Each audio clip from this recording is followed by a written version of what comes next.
Hello everyone!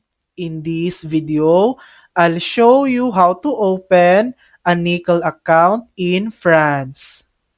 You can either pre-register online and pick up your card at a nickel point or go directly to a nickel point to buy it.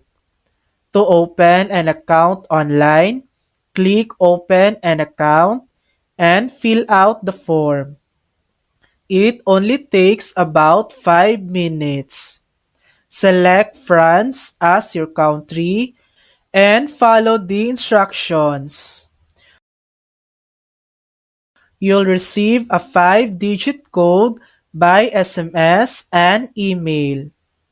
Next, visit a tobacconist or nickel point to purchase your card for 25 euros. Then activate your account and card with the retailer to receive your bank details.